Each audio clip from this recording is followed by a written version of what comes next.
Coming up on this episode, we're talking to Xio Axelrod about her latest, Girls with Bad Reputations.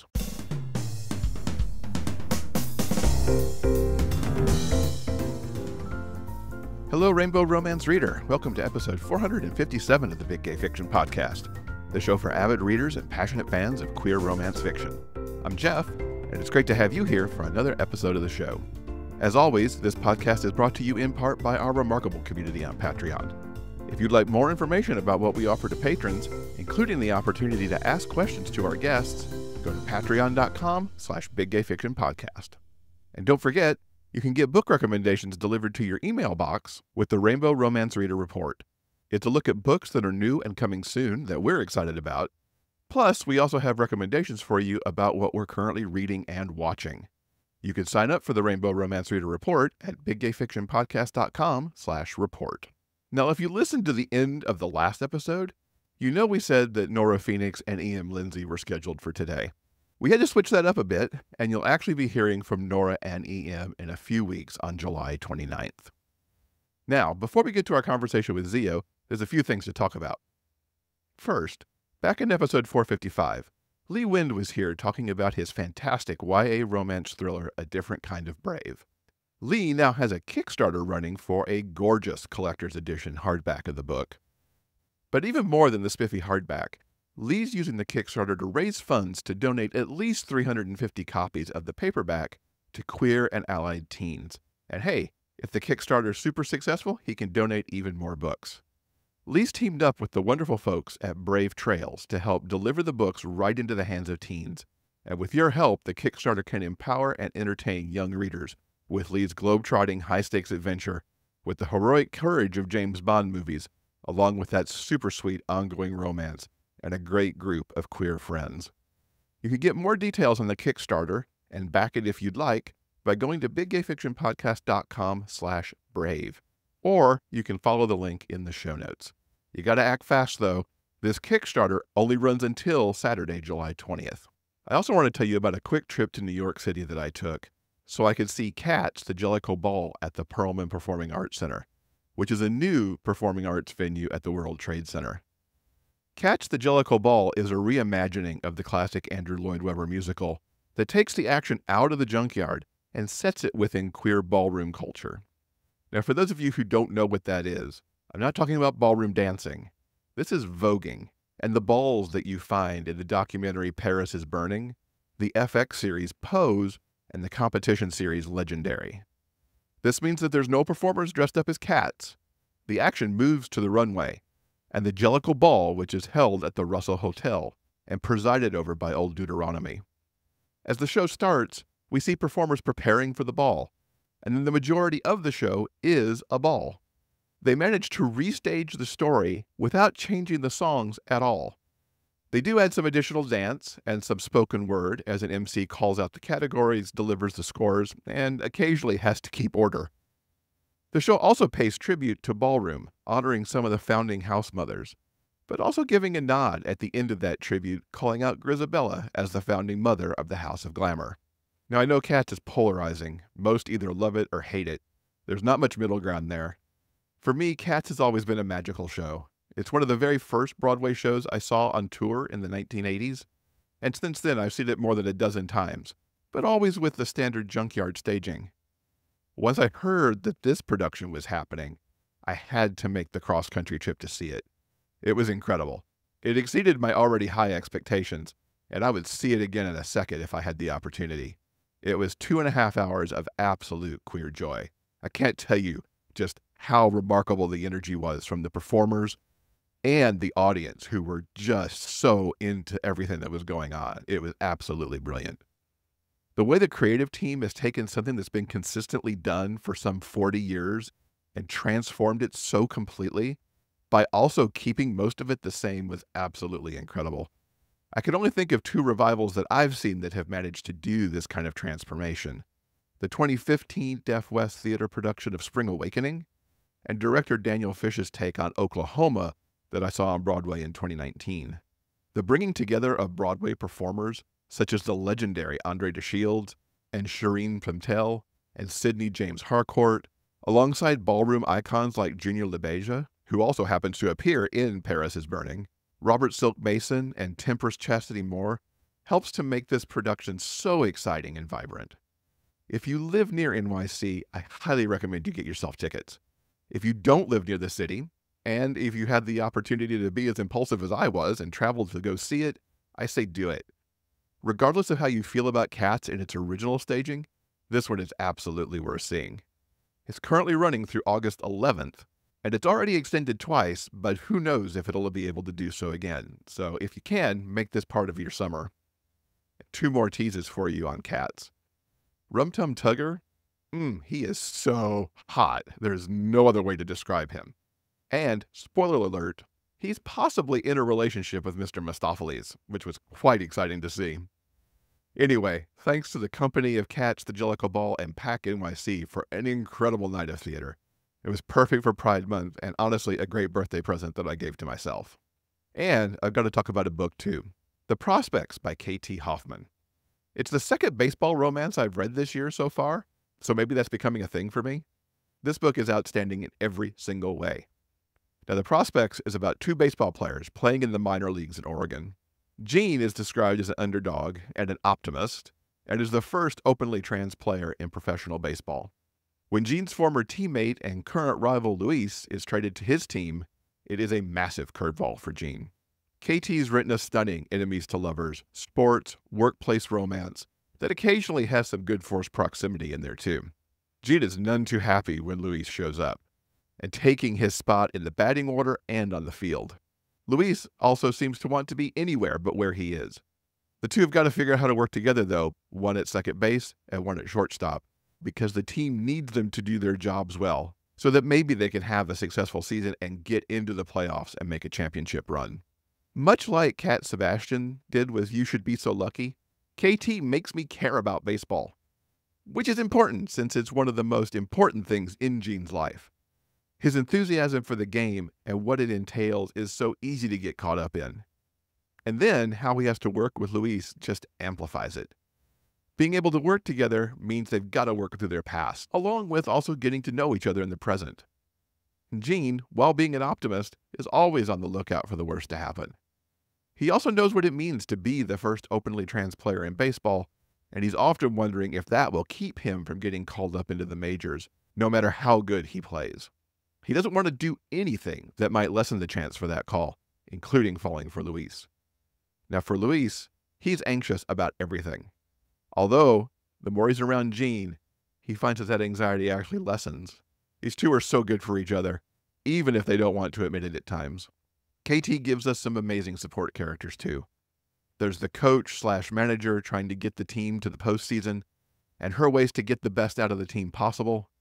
Then there's the pitcher who's facing possibly his last season, while also getting ready for some big life changes with his husband. We also get terrific glimpses of Gene and Luis's families. Most importantly, KT gives us a sexy, sweet, superb romance that leans a bit into some slow burn territory as these guys figure out how to work together and be together, and then eventually that there might be more for them if they'll just let it happen. I loved this story so much, and I cannot recommend it highly enough. I totally agree with Casey McQuiston's blurb on the cover. Sexy, effervescent, and endlessly charming. This is KT Hoffman's debut novel, and I cannot wait to read more from him. All right, now on to our conversation with Xio Axelrod. This is the first of 2 interviews that we're going to be bringing you that were recorded during live events here on our home base of Sacramento. This one was recorded in March at Wild Sisters Book Company, while Xio was on tour talking about her latest, Girls with Bad Reputations. I loved this story of Kayla and Ty so much. It is a perfect book for summertime sexy reading. As always, Xio infuses queerness in her characters in such a wonderful way, which is one of the reasons we're so excited to bring you this discussion about this terrific Rockstar romance. I think you'll fall for Kayla and Ty and the world of the Lillys just like I did. So before we get into Girls with Bad Reputations, we got to talk a little bit about the first book where we met the Lillys. So tell us a little bit about The Girl with Stars in Her Eyes. Right. So when I first came up with the idea for the series, Lily was the first character that came to me, oddly enough, the lead singer. And I just thought it was going to be a book about her and her life, and I kind of put it aside. And then when I had an opportunity to work with a publisher who really liked the idea of an all-female rock band, we were trying to figure out a way to introduce the reader to the world of the Lillys and not just drop them straight into this like rock nonsense. And I thought, okay, here's a person who's a musician, like it's in her blood. She loves music. It's what she's all about, but she has no interest in being famous at all. Right. So her mother, she grew up with a mother who was always chasing fame to the point where she sends her 12-year-old daughter on her birthday to go live with her father, who she's never met. She just like puts her on a bus and ships her off. So she's just really averse to fame, doesn't want to have anything to do with it, but she wants to be a working musician. So we meet Tony. Her dream is to own a studio and like be a hired gun and all this other kind of stuff. And she gets this opportunity to buy into like a legendary studio in Philadelphia, but she doesn't have the cash. So someone tells her about this audition that's happening for this band. They need a temporary guitarist because their current guitarist is quote unquote ill. And Tony's like, do I want to even deal with this nonsense short term? But it's a crazy amount of money. And it's like the perfect thing that she needs to buy into the studio. So she decides to audition. And the person that's sort of not in charge of the audition, but has some sway with the band, their manager, is the guy who like left her behind in the small town where she first lands to live with her dad. He's like the guy, she gets out of the cab and he's standing there with a guitar slung over his back, like a couple years older than her. And they kind of bond over music and have this like pact they're going to get out of town together when they turn 18. But he's a little older and he leaves first and leaves her behind. So it's like I was telling you before, it's like a childhood friends to enemies to friends to lovers, second chance romance.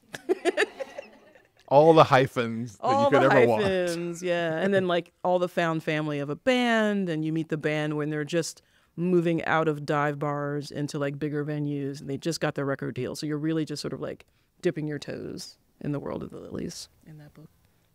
So Lily came to your head first. Yeah. But Lily didn't get to be the story of the first book. No. How did that happen? So as soon as I said, okay, there's going to be 4 books, Lily was like, I'm last. And I was like, but I'm last. And I was like, okay, because I'm a pantser. If you don't know what that means, I don't plot. I do let my stories live in my head like films, so I can rewind scenes until I get them down and then I write them. So I just let the characters do what they're going to do and say and interact and all kinds of stuff, and I just watch it. And then when something interesting happens, I'll hit rewind. Like, oh, that's a scene, okay. Yeah, but Lily insisted that she was the last character. Given that she doesn't want fame, I'm kind of not surprised. No, Tony doesn't want fame. Lily is, she's like a larger than life character, but she's also very enigmatic. You get to know her little bits of her between book 1 and book 2, and she opens up a little bit. Are there any like archetypes in your head, like this person's based on this famous musician out here, or anything like that? Or for Tony in book 1, I had a very clear idea of who she was, and then I realized that I was basing her loosely on this musician named Her. She's a multi-instrumentalist, like really driven, really self-contained, really focused. There's a video of her, if you guys have never seen it, on YouTube when she's like 12 or 13 years old on like Good Morning America, one of those like national morning shows, where her parents bring her on because she's like a prodigy, and she sings an Alicia Keys song, and I forget who the interviewer was. It was like Robin or somebody like that, and they're like, "Oh, you're so cute. Like, what do you want to be when you grow up?" She's like, "Well, I'm going to win some Grammys, and I'm going to do this. And I'm going to be in some films." And they were like, "Okay, little girl." And now she's like, she just played the Super Bowl, with Usher. She has like 6 Grammys, I think, at this point. She was just in The Color Purple, like everything that she said she was going to do. And that's kind of how Tony is, except not fame. She doesn't want the fame. She wants to own like the best studio and be like the best female engineer ever and like that kind of thing. And then meeting the Lillys, she sort of discovers another path. She can have sort of both, Mm-hmm. She can control the kind of fame that she has. And I don't think that's something that she considered before meeting them. But yeah, so Her was definitely an archetype for her. And then Lily I saw a photo of Taylor Momsen. She's like an actress turned singer, I guess, like a rock singer.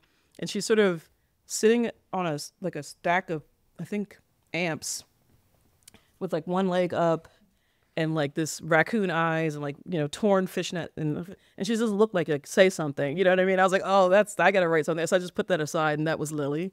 but that's the only thing I had that would like refer her. And then the other two, I'm still getting to learn. I had to learn Kayla, who Kayla was. There's no archetype for her. And Tiff, I'm just getting to know now because I'm writing her book. So. And we certainly find out more about Seb and Tony in book 2. Yeah. Just as their story kind of continues alongside everybody else. Yeah. Yeah.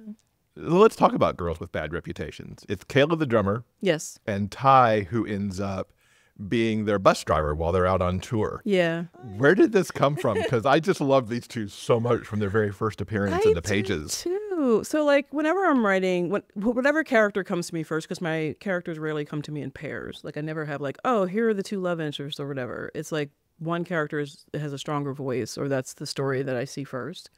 And in this case, obviously, it was Kayla because she's the drummer. I didn't really know all about her background in book 1. I knew that she was from Athens, Georgia, but didn't live there anymore. I knew that her parents were something, but I didn't know. So as she started telling me her story, I was like, my goodness, like you've been through a lot. Like I didn't know about her brother. I didn't know any of that. And then my second question is, okay, now I know who you are. Who is the person that you would fall in love with? Or who is the person that would catch your eye? And Ty walked in the room like fully formed. Like he just showed up. Him and his pop-pop just showed up.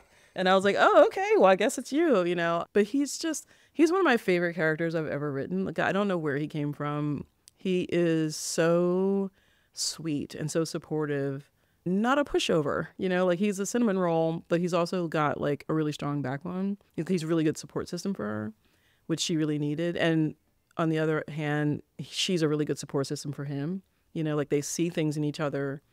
They see each other in each other. Like the very first time they meet, there's like one of those like Spider-Man gift moments where they're like, oh yeah, you know, I see you, you know, like t-shirt and shoes and earrings and kilt. And, you know, there's a whole thing, like they're both alt, you know, and so they kind of recognize that in each other and just build from there, which is really cool. But yeah, I love them. I love them so much. They're one of my favorite couples that I've ever written. And Ty, I would die or kill for Ty. He's so interesting because, and really the way you structured the two of them, like for Kayla, the last thing she wants to really deal with is her family. Mm-hmm. And she's very into being as open as she can with the band. Whereas Ty will do anything, say anything, be his full self with his pop-pop and family, mm-hmm. but is extremely guarded around everybody else. It's a very interesting opposites moment you've set up there for them. Yeah. Well, I mean, Kayla, you know, like I said, in all of my books, found family is a really big theme. And being in music, found family are the people that you end up playing with, especially if you're in a band. Like, you better love those people. You're going to spend a lot of time with them. So she's finally found a group of people who really love her for who they think she is. And it is her real self, right? Like, she's hiding things from them, but it's still like her idea of her best self she's giving to them. So she feels really open and free. Whereas Ty, you know, at home, and even so, there's a moment in the book where he realizes that he thinks he's keeping a secret from Pop-Pop, but he's not really. True. Yeah, you know, but he feels the most comfortable around him. And I think he was okay in his own skin for the most part until these bad things happened to him. And then he felt, okay, now I need to shut the doors. I need to put up the walls or whatever. So he is very guarded. He gets judged just walking down the street, you know. And he just came out of a situation where people were judging him for something that he didn't do just because of like press coverage or, you know, whispers or whatever it was. So yeah, he's very guarded. And I think him walking into this situation and being immediately accepted by almost everyone, you know, was really disconcerting for him at first. And he wasn't quite sure how to take it. And he kind of like tried to keep to himself. You guys go do your thing. I'm just going to stay on the bus and read. And they're like, you have credentials. You can come hang out, you know. And he's like, I don't want to get in anybody's way, you know.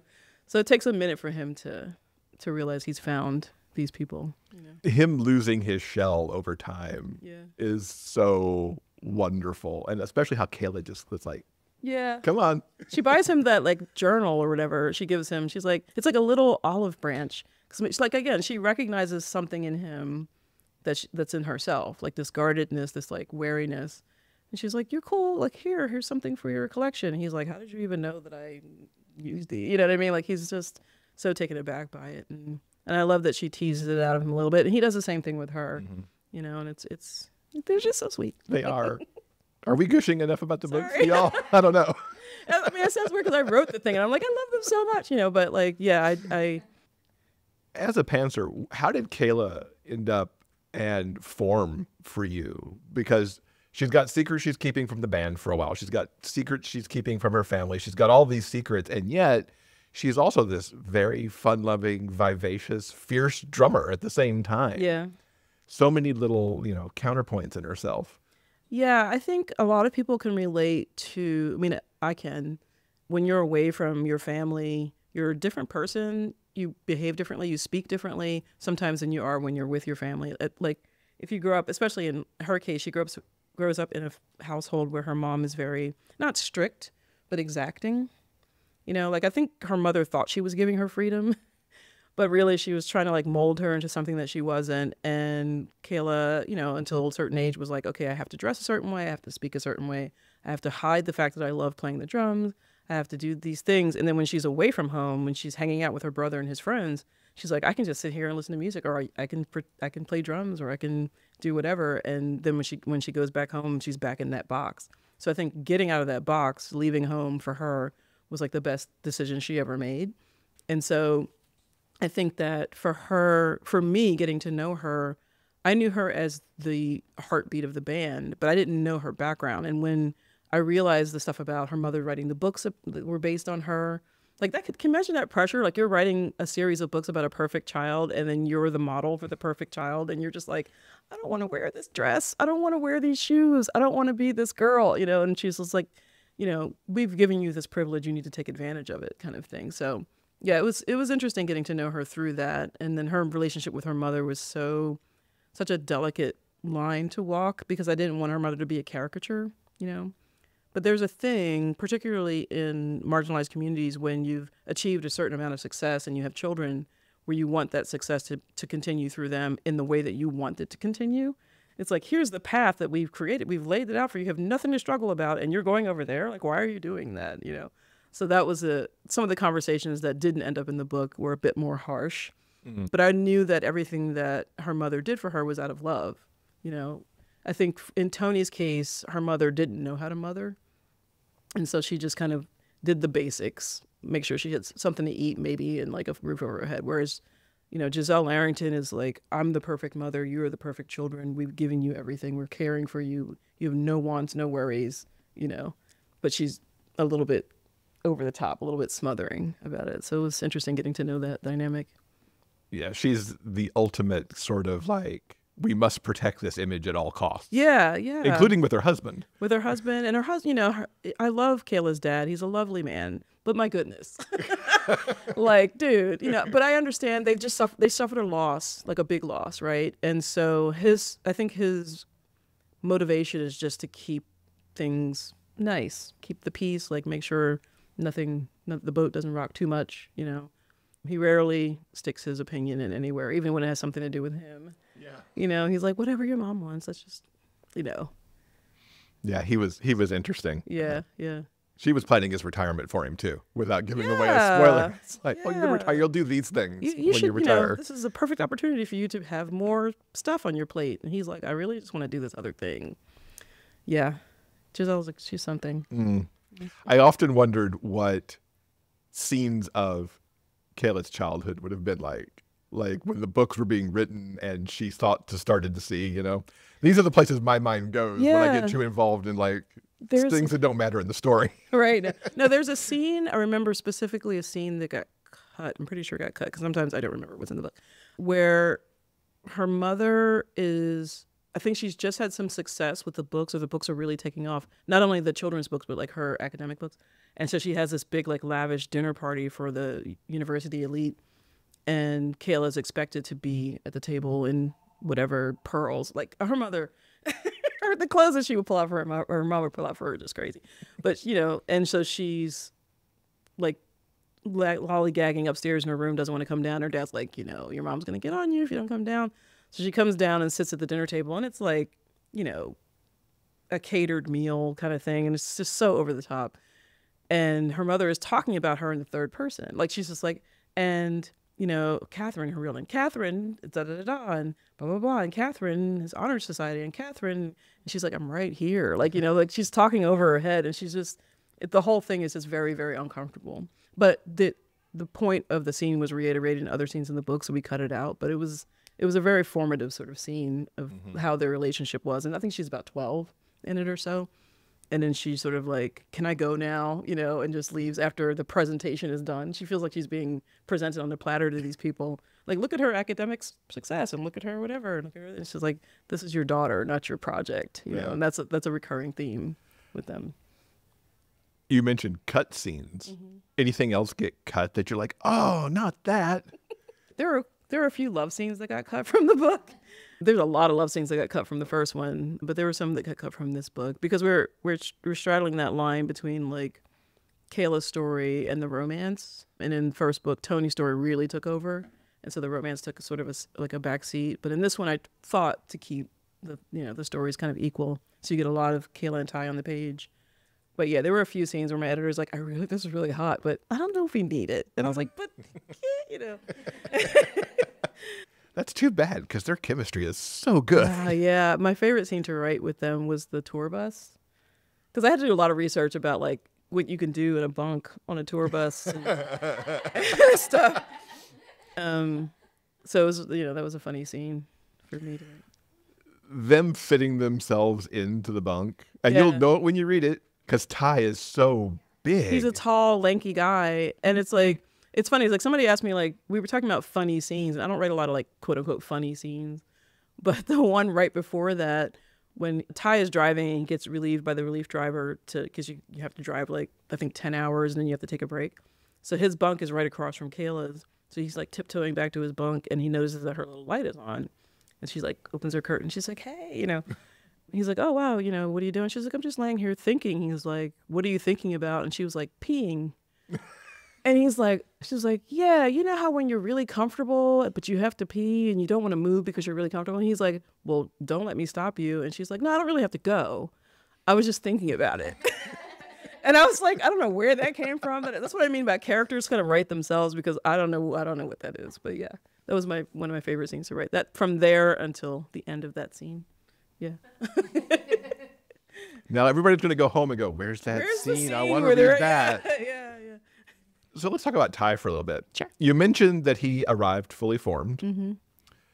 What did you figure out about him as you kind of went through? Because you've hinted at, some of the stuff going on for him and the stuff that was in his past that he's trying to keep, kind of locked up and find a way to go forward. What was it like kind of uncovering him after he arrived and you're like, this is the guy for her?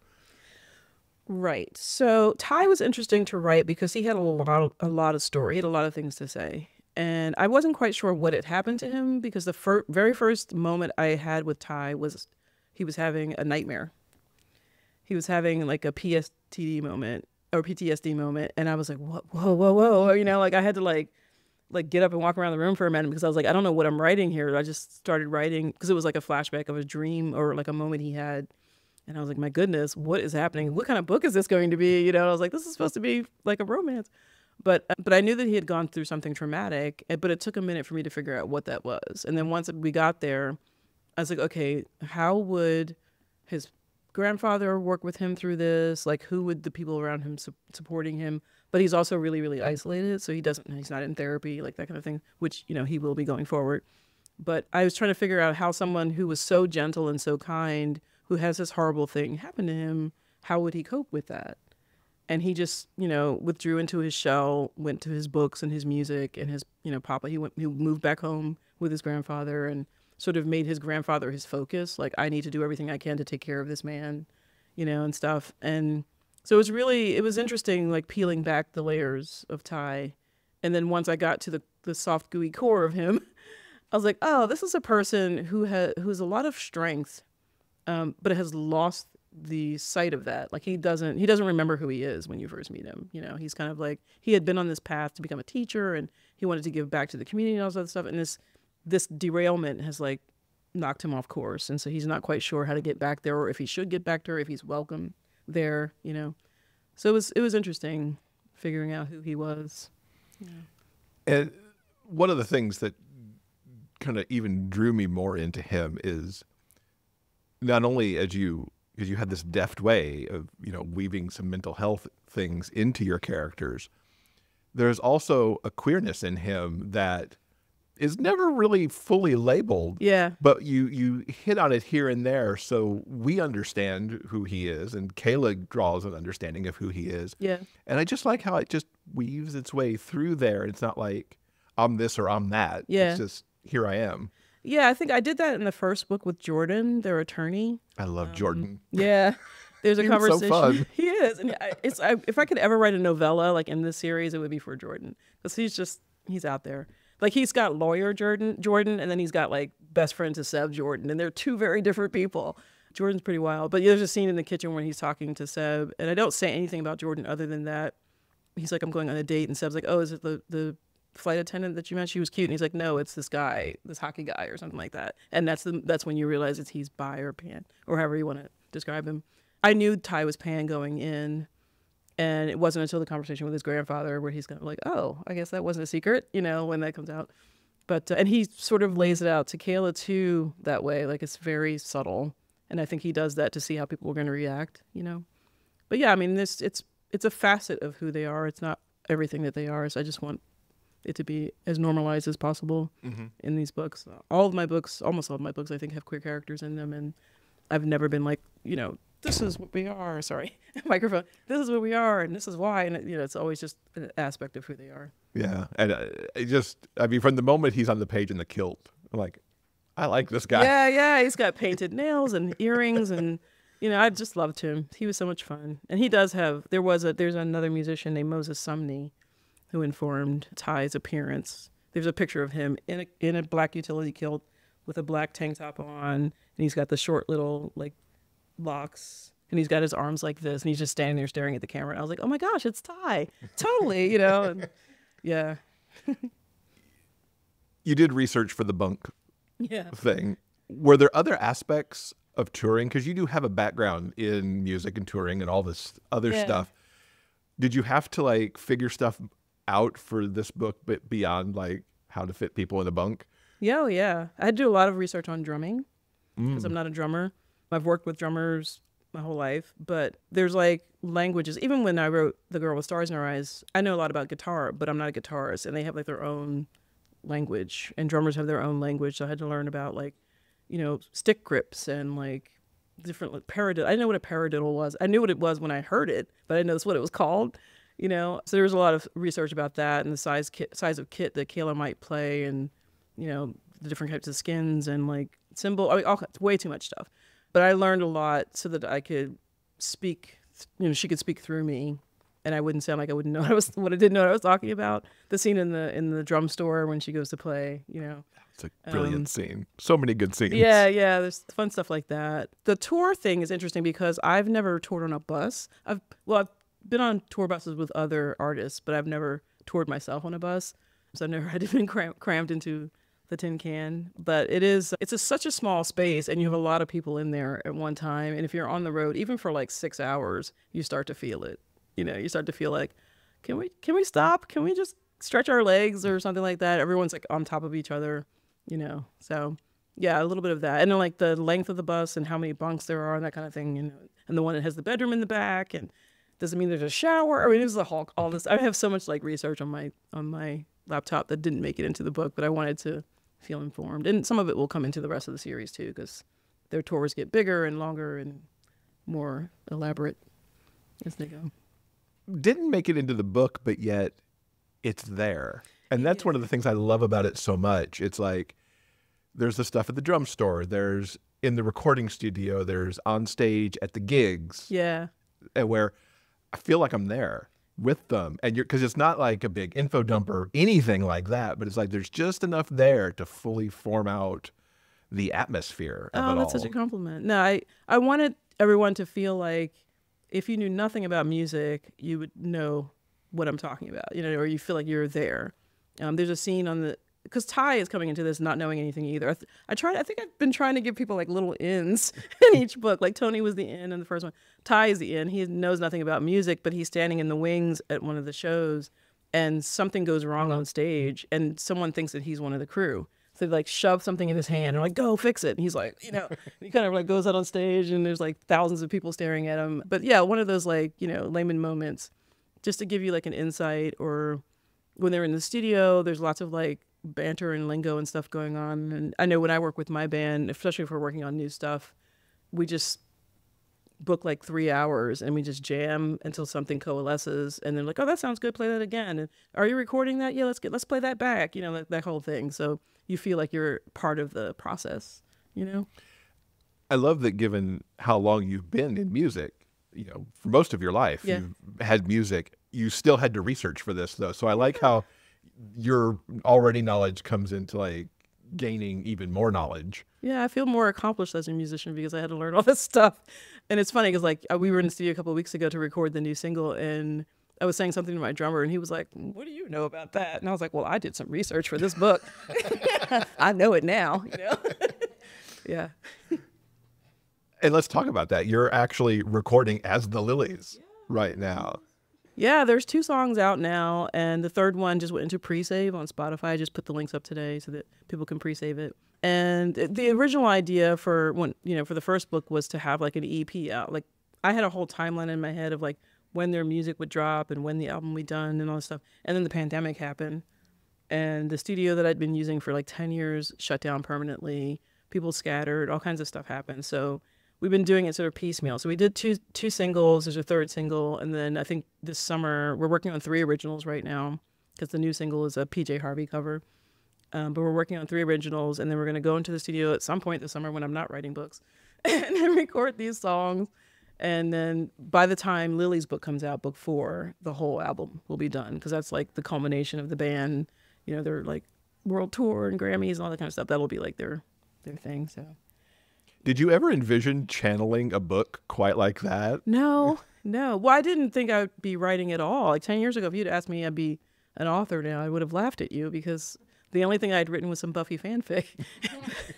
And then, you know, I accidentally wrote a book while I was on the road with my band in Europe. And it was like over months I was writing on my Tumblr blog, and like my 30 followers turned into, I don't know how many people. It went viral on Twitter. Like I had no idea. I was just sort of like letting off steam. And then when I finished, people were like, where can I buy this book? I want to buy this book. And I'm like, what are you talking about? You know?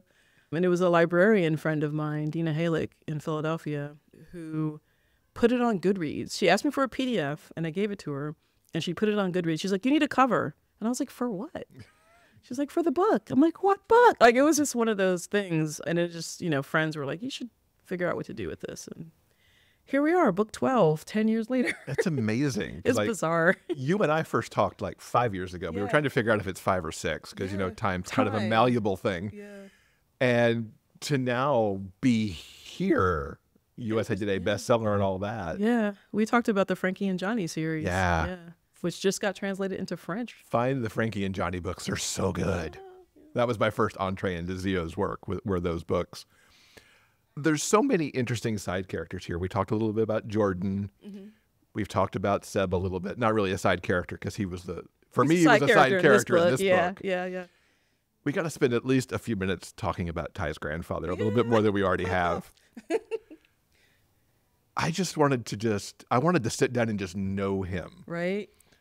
He needed a novella. I don't know what on earth you do with a novella for him. Cookbook, maybe a cookbook. Pop's cookbook. There you go. Yeah. I love how supportive he is of Ty. I love that he wants to maintain his independence. He wants to cook. I envision him on Bake Off at some point. Seriously.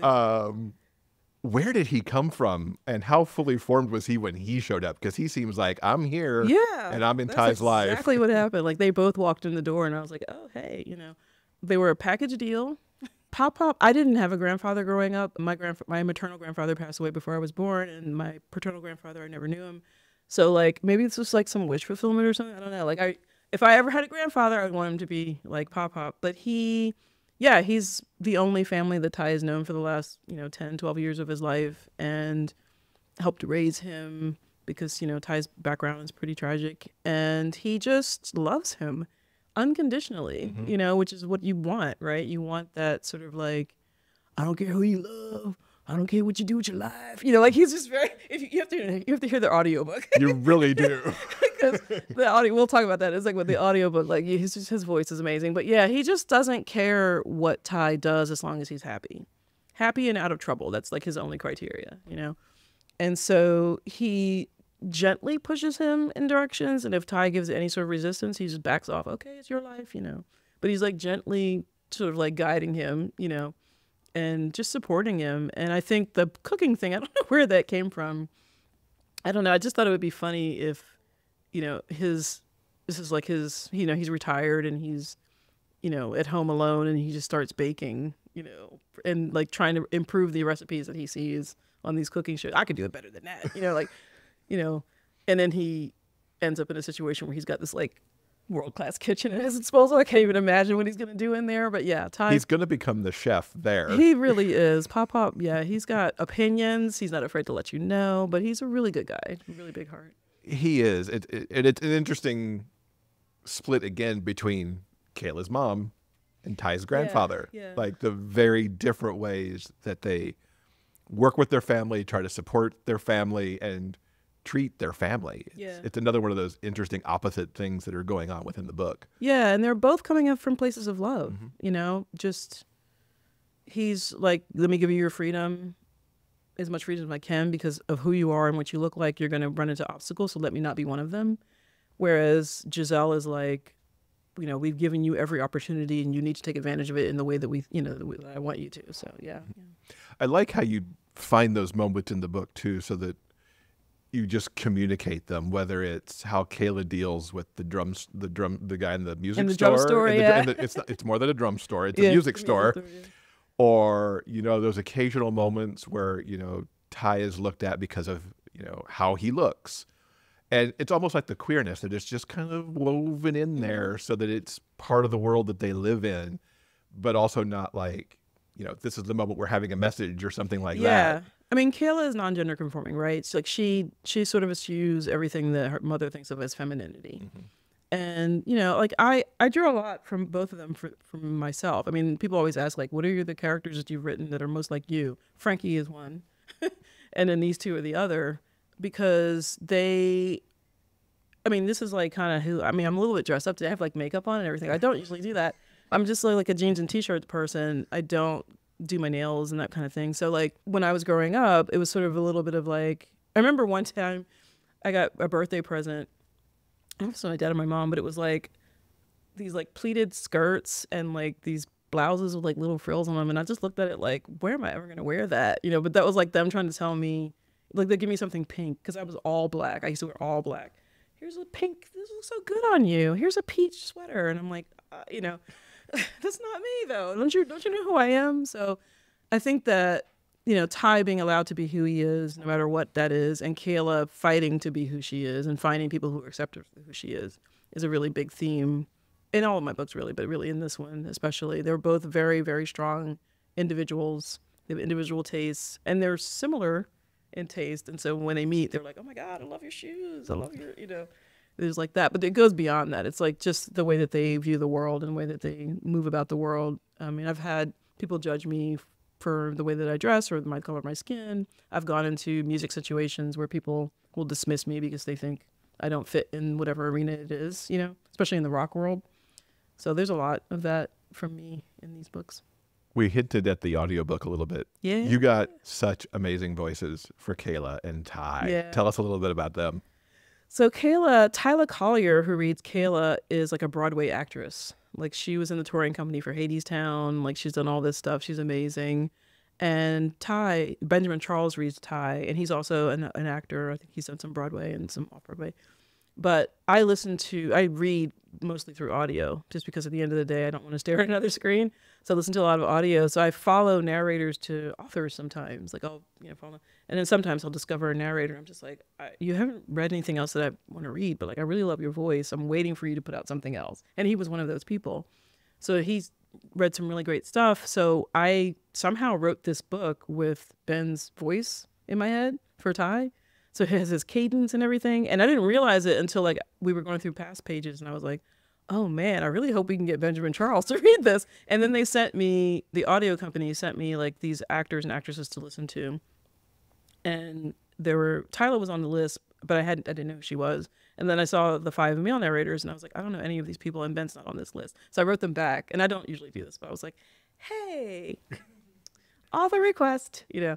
And immediately they were like, he said yes, you know, and I was like, oh my God. So when I got it, like, I think I got the final files at like at 10 p.m.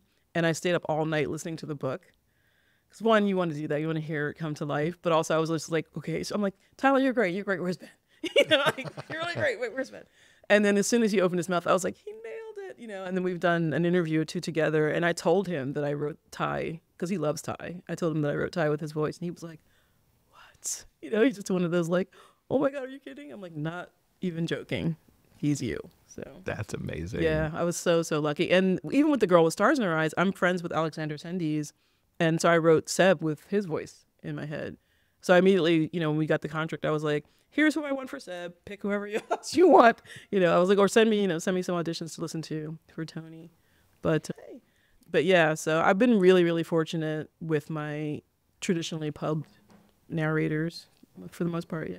Yeah. If any of you read via audio, definitely check out Ty. I will go search that narrator out now. Oh, because I could listen to him all day long. He's read for Riley Hart. He's read for, I think, Sierra Simone, maybe. Okay. Yeah, he's newer. He's newer. He hasn't done that much, but the ones that he's done are really good. Yeah. Yeah. You talked about funny scene in the book. Mm-hmm. What's your favorite scene or a favorite scene? Ooh. I think right now, because it changes, right? I think right now it's the scene when they're on the bus, and I don't remember if it's the first leg or the second leg. I think it's the second leg of their festival tour, and they're on the bus, sort of like noodling, you know, like this is on a bus when you're on a long stretch. Someone will inevitably play like an acoustic guitar and start like playing, and then like the drummer's like, do that again, you know what I mean? Like stuff just happens, and they're doing that, and then the speaker turns on and it's their song playing. And they're like, what's going on? And Ty's driving. And he's like, your song's on the radio. And this is the first time they've heard their song on like national radio. And they're all freak out. And it's such a great moment. Because I remember the first time I heard my song on the radio. It's just such a special moment. And I love building those things into this. Like the first time you play in front of a crowd and they're singing your lyrics back to you. Or the first time, you know, someone says, oh my gosh, they recognize you or something like that. Like those will be built in there. But right now on the bus, when they first hear their song on the radio, is my favorite. Yeah. Nice. I like the last festival that they're at and the bookends that happen for them. Oh, yeah. Which is all I'll say about that. Yeah. Y'all read the book. Yeah. But that bookending moment is like, Yeah. I got a lot out of that as a reader, just experiencing that with them. Yeah. Yeah. Cool. So what can you tell us about what's next for the Lillys? You mentioned you're working on book 3. Yes, I am working on Tiff's book, and which is going to break me. Oh. Tiff's story is rough. It's really rough. I had a meeting with my editor last week, and we were like, yeah. So we have to be really careful with this one. It's going to be a lot of fun because there's a lot of fun stuff happening with the band. And there's a lot of stuff that happens with Tiff in this book that hints to what's coming, like Peaches features. But also all of the other threads from the first book and the second book are still weaving through the other two. So Tony's mom is coming back into the picture. Candy's not going away. Well, of course not. Yeah, the label's still causing trouble. There's some good stuff that happens. Their entourage gets bigger. They pull on more people into their team, so they get a bit more of a buffer around them from some of the stuff that happens in this book, for instance. So yeah, their world is getting bigger, and then they have to, which means when that happens, when you achieve that kind of success, especially rapidly, you need to like close ranks, right? So they start to close ranks, and that might ruffle a few feathers, but yeah. As a pantser, how much are you trying to think about the arc of the books? That's all I can think about. I can only think about the arc of the band because I don't know who Tiff's love interest is right now.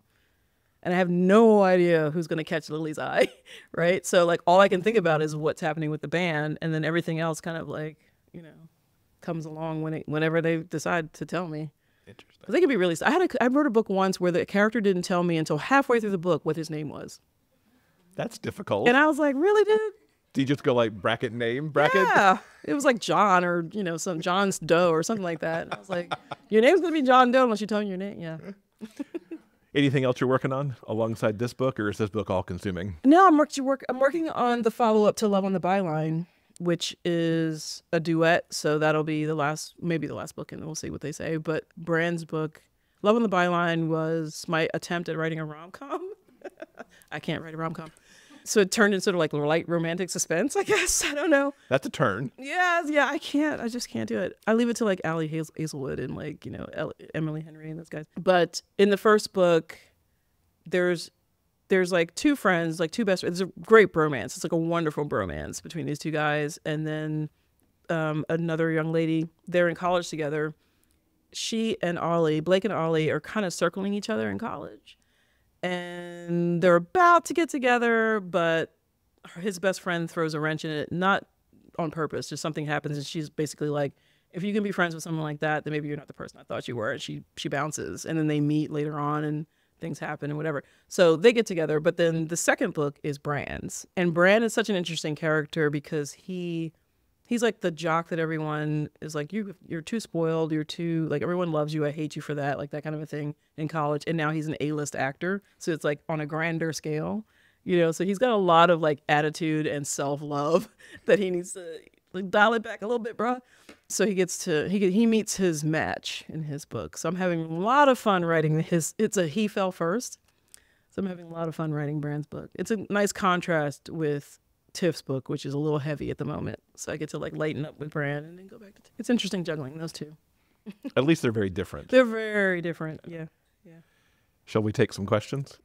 And the first question from the audience. So you toured as the Lillys, like inspired by your book? I haven't toured as them. I've done a couple shows as them. That'll be interesting to tour because my band is all guys.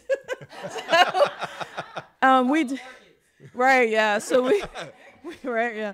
On February 6th, when this book came out, I did the thing that I wanted to do. Book one was have a show, right? So we did a show that night at a venue in Philly called The Fire, which is one of the inspirations for the Electric Unicorn. It's like a dive bar, like rock venue. But they all wore their Lillys t-shirts because they were like, did you want us to wear like wigs? I'm like, no, dude. It's just... Nobody thinks you're the Lillys. It's okay, you know. So they wore their t-shirts, and we did the three Lillys songs, and we did like a lot of like classic female rock, like the Go-Go's and Joan Jett and things like that. It was a lot of fun. We played like 45 minutes, and then they were like, "When can you come back?" And so we were like, "Oh, I guess we're doing this." So we're gonna try to do a few more things and work out some of their newer material, you know, on the stage, because you really get a feel for the energy of the audience. And there's a follow-up to that. I find it fascinating because a lot of authors are doing playlists to go with books. And you're like, no, I write my own. No, I mean, because I do have playlists. I have a really kick-ass playlist for this book. And I do playlists for all my books, but for some reason, this one really, I dialed in like really hard on it. I think it's because I consume so much media, and a lot of the shows that I watch are really meticulous about their playlists. And the one that I was watching, I think when we were going through this one, was Heartstopper. And Heartstopper's like music is, okay, let me dial it back a second. My favorite television show of all time is called Scum, right? It's a Norwegian TV show that no one's ever heard of. I learned Norwegian so I could watch it, like, you know. But the thing that they did really well was make music a character in the show. And so a lot of shows that have come out since then, because this was like 2017 when it went off the air, have done that, and Heartstopper does it really well. So I was like, okay, if I were going to have a TV show based on this book, what would that look like? And so those are the songs that are on the playlist for this. But yeah, they include the two Lillys songs and then like a lot of other stuff that I've been listening to lately. So, but yeah, playlists are awesome. But yeah, I'm going to take it one step further and be extra. And another question.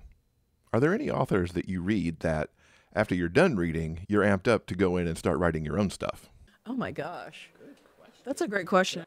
There are a lot of books that I've read, or a lot of others I've read, where I'm like, man, I wish I'd written this book, right? Like, one of my favorite authors is Sierra Simone. I mentioned her earlier. Sierra has a way of writing that, I don't know, her brain works differently. It just works differently. She's really good at marrying the divine with the profane. I don't know how else to put it. You know what I mean? Like, she has a series called it's the Priest series. And I remember hate reading the first one. Like, I got it for 99 cents and I was like, this is a stupid premise. And I read the book and like it kept me up all night, and I went immediately back to the first page and read it again because I was like, how did you pull me into this world? And then I remember meeting her for the first time at an event, and we were just chatting for like 10 minutes before I realized who she was. And I was like, wait, you wrote Priest? And she's like, you read Priest? And like we had like a Spider-Man moment. So her, I mean, if I could write with the I don't know, the emotional adeptness of Kennedy Ryan, if I could write with the whimsy of like Allie Hazelwood, or if I could write with, I don't know. I mean, there's so many people, there's so many authors that in the 10 years that I've been in this business that aren't writing as much anymore, that I wish like TikTok would really jump on them. Their backlist, like Laura Kay is one of them. I love that Brittany C. Cherry is getting like a, you know, like her backlist is starting to come out, recovered and everything. Like there's just too many. I'm blanking on names, but there's so many people that I could mention that, yeah, that I go read immediately. There's a lot of stuff that came out the same day that this book came out. And I was like, no one's ever going to hear about this book because these other books are so big. Like Allie's only ever paranormal came out that day, Bride. And I was like, really? Today you're going to, you know. But yeah, there's some amazing stuff out there. And that's one of the things I love about this genre is that there's something for everyone, you know. And so whatever mood you're in, like I feel like reading vampires or motorcycles or hockey or, you know, you can find it. Y'all have been great. Yeah. Xio, it's been fun talking to you again. It's always great talking to you. This episode's transcript has been brought to you by our community on Patreon. If you'd like to read the conversation for yourself, check out the show notes page for this episode at biggayfictionpodcast.com.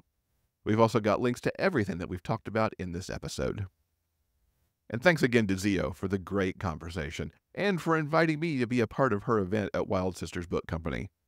I hope you'll add Girls with Bad Reputations to your TBR, and perhaps especially give that audiobook a try, because you really need to experience Ty's voice. And I must give a shout out to Wild Sisters Book Company for allowing us to record the event. If you're ever in Sacramento, make sure to drop by because it is a wonderful store. All right, I think that's going to do it for now. Coming up next on Monday, July 15th, it's the second of our conversations recorded at live events. This time, it's TJ Clune, recorded at the Sacramento Public Library. You won't want to miss this as we talk about Somewhere Beyond the Sea, which is the forthcoming sequel to The House in the Cerulean Sea. Thank you so much for listening, and I hope that you'll join us back here again soon for more discussions about the kinds of stories that we all love, the big gay fiction kind.